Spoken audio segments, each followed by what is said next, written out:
drumming group. Preparation for Brazil Day. YouTube or Google.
You can get 45 women Brazilian drummers to come Told to celebrate women in New York City. Preparation for Brazil Day. And you guys are the best. Thank you, thank you, thank you for everything you do. Wow. And thank you to the weather gods. I don't know what the opposite of a rain dance is, but thank you all for coming out here. It's a crappy hair night, but let's all celebrate women. And this is where I usually do something very much about how far women have come. Oh, by the way, I'm Alicia Glenn. I'm a deputy mayor of New York City, and I am so happy and proud. I am one lucky lady to be able to do this work. But this is often where we talk about how far we've come and how great everything is. But I also want to talk a little bit about reality. And the reality of the matter is that 225 years after the Bill of Rights was enacted, 150 years after the Equal Protection Clause of the 14th Amendment was enacted, 100 years after women got the right to vote in New York State, and more than 50 years since the Equal Pay Act, we make 89 cents on the dollar, and we celebrate that. But you know what? That's not okay. Women run way fewer companies and institutions than men. One crazy stat, there are 55 Fortune 500 companies in New York City. Do you know how many of those are run by a woman? One.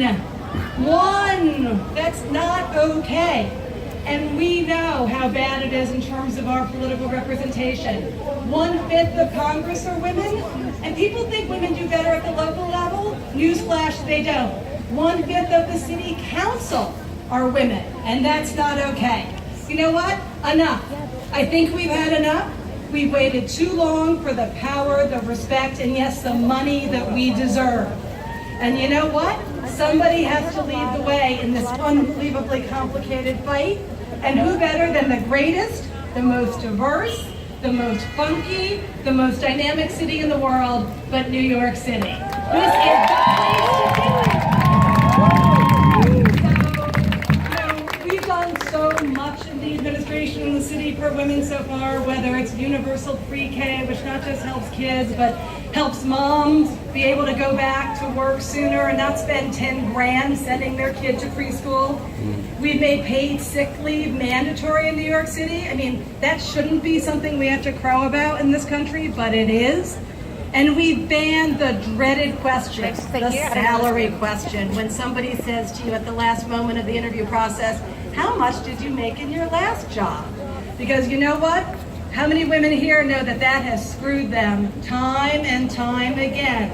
So from now on in New York City, you get paid what you're worth, what the job is worth, not whether you took a lower paying job right out of college. Not in this town. But you know, finding all the resources that women need, not just to make sure New York City has our backs, but also that we have the real tools and money and stuff to help you leapfrog ahead and really change the game. So you can go and look for help filing your tax returns, you know what, and find out that you're owed $5 grand. And you know what? That's $5 grand that you all deserve in your pocket if you have kids. You can apply for a grant to finish your film or your play. So the next big musical is going to be Eliza Hamilton, who really made it happen, right? So we need to attack this everywhere.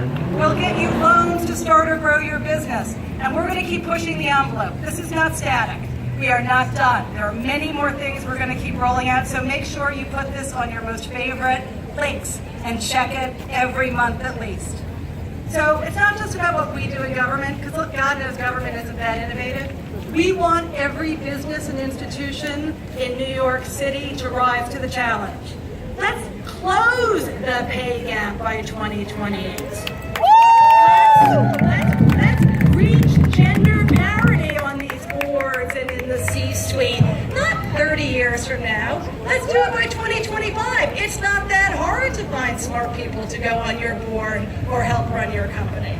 And you know what? If you do business in New York City, you better start offering 6 weeks paid leave for people who are having or adopting a baby. Preparation And for Brazil Day. One last anecdote. Last weekend was Mother's Day, and everybody here is either a mother, knows a mother, and everybody certainly has a mother. So what I chose to do on Mother's Day was I took my daughter Rosa, whose initials also happen to be RBG, to go see RBG. And Ruth Bader Ginsburg, an unbelievably proud New Yorker and Brooklynite, shout out Brooklyn, said a lot of really profound things. But one thing really struck in my mind. The women's The movement. reporter asked her, when will you 4, when there are 5? And without skipping a beat, she said, you know what? How about when all 9 are women? Like, hello? For all women. It's not like anybody thought it was so bizarre that for 200 years they were all men. Let's not So be we have to distracted from the fundamentally women. change the Women, whole just women. discussion. And I think that it's pretty clear that, like Ruth Bader Ginsburg said, it's not just about hoping for equality of opportunity under the law. We have to act for empowerment. And that's what we're doing here tonight. I want to be a city when we all get together again in 10 years that is not celebrating 98 cents on the dollar, but celebrating $1.05 on a dollar, because we're women and we're really so that we can get the respect, the power, and the money that we deserve. I think you all have a power move that you can share. If not one, there are 2. My power move, one of my most recent ones, was to leave a great, great job doing work I love, but to come to work for the city of New York because I knew that we could fundamentally move the needle in New York City.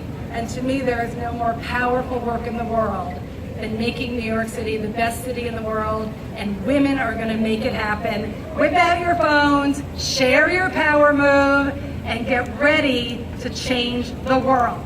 Thank you for being here.